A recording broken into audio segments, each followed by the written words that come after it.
This situation was definitely weird. I don't know what it was, but something felt off about the whole thing. Maybe I was sleepwalking? I thought to myself. That might explain why I'm soaking wet. At least somehow. I mean, I've heard of medications giving people strange reactions. Maybe the medication caused me to sleepwalk. I think I was taking a shower or something. This is definitely not good. The nurses aren't going to be happy that I soaked myself through. Even my bandages. And my arms hurt too. Like I'd been moving them around a lot. I could even see bits of blood making their way to the surface in spots and places. What the hell was I doing? Eventually, I had to get a hold of a nurse, and they were not pleased with my state of situation. After looking me over, they decided that the best way to go about it was to change my clothes and sterilize me as much as possible. They didn't know what I was soaked in. It could cause an infection. So they unwrapped my bandages and I got to see the scars on my arms and my hands, all the stitches, and then of course the pain of having everything sterilized.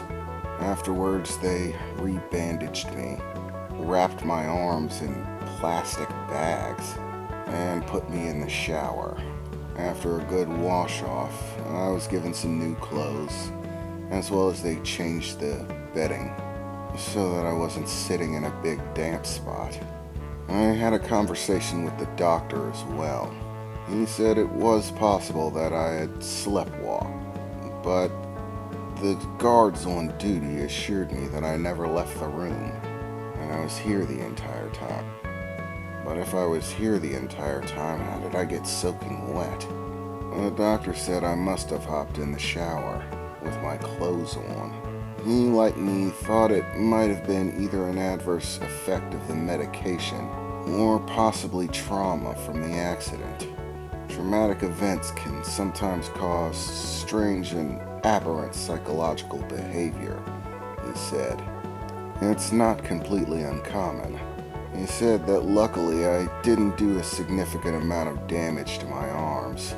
I tore some of my stitches, but most everything seemed to be where he left it. So they decided to simply put more monitoring on me for the time being. Have nurses come in and check on me regularly. So finally, I got to sit down and relax in my room for a little while. After that ordeal was over, I asked them if I could have my phone back from the accident. Maybe listening to some tunes would relax me a bit, make me feel more at home. But according to them, my phone was trashed in the accident, and there was no way it was going to work again. So I was going to have to get a new phone. It took me forever to put that songs list together. It had everything. Life can be frustrating sometimes. But on the upside, I got to get a new phone. They did have the new model coming out. Maybe it's a blessing in disguise. But for the moment, I was stuck with just regular TV. They did have cable, so there was a nice assortment of channels to flip through. Luckily, my stomach pains had finally subsided.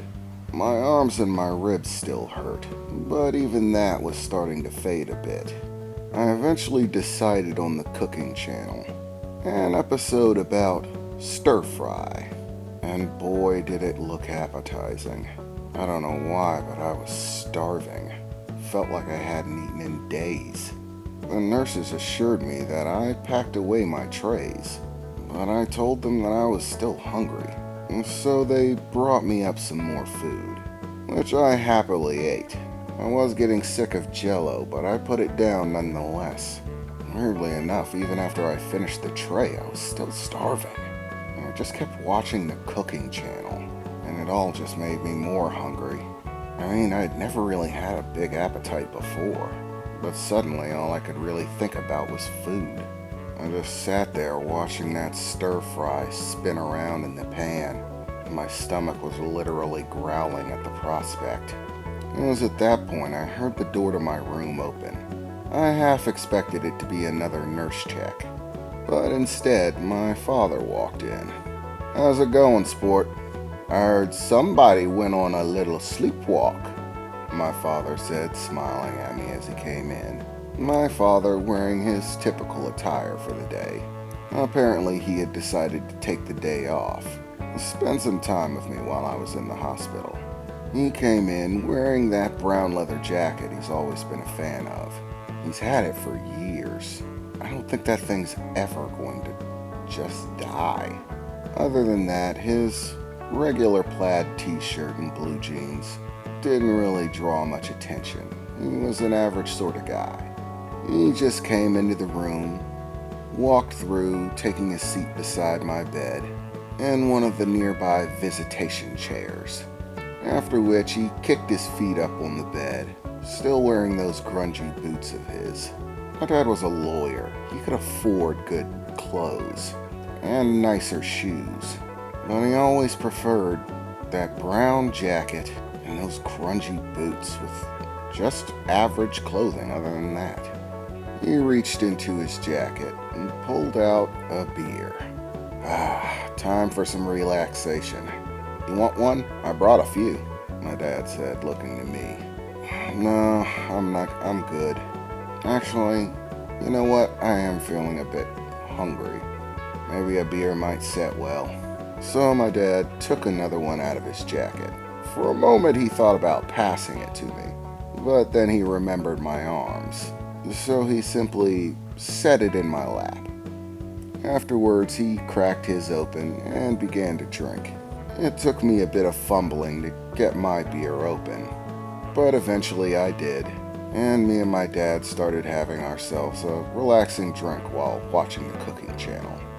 "You know, Dad," I said, looking over to him holding his beer, "technically we're not supposed to have outside food or drinks, especially not alcohol."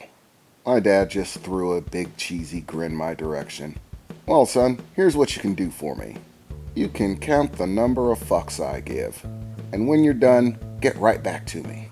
You've got banged up arms. You're not dying of the plague or some infection or some virus that you need medication to counteract. Having a beer isn't gonna hurt you. And unless we share a stomach, me having a beer isn't gonna hurt you either. So for the time being, keep your mouth shut. Enjoy your beer and don't tattle on your old man. Especially to your mother. I don't want to hear about it," he said, taking another drink. For as smart as my dad was, he also tended to have a kind of disdain for over-security, worrying about things too much. That sort of thing just bugged him. "So, according to the doctors, you'll be able to get out of here tomorrow. Any ideas on who you want to take you home?" "I'd be willing to take you." "Yeah, I think I'll have Vicky take me home. It shouldn't be a big deal. I don't want you to have to take another day off work." Don't worry about it, kid. You sweat it too much. Your arms feeling any better today?" my father asked, looking over as he took another sip. "Yeah, surprisingly, even with the sleepwalking, my arms are starting to feel better. For whatever reason, I even feel like I can move them a little bit better.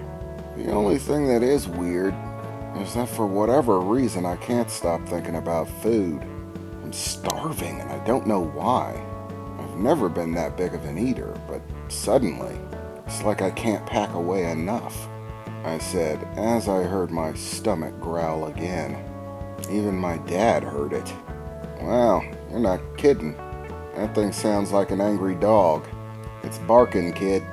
You should probably feed it," my dad said before tipping his beer back and basically chugging whatever was left inside. After which he crumpled the can, threw it in the trash, and got up from his seat. "I'll go grab you something to eat. Settle that stomach of yours. I always thought you were a bit too skinny. There's nothing wrong with a healthy appetite, kid. I'm actually feeling pretty hungry myself. They don't exactly have the best food here at the hospital, but I think they have some stuff worth eating. I think I saw fried chicken in the mix. How's about it? Get ourselves a couple of drumsticks, my father said, smiling at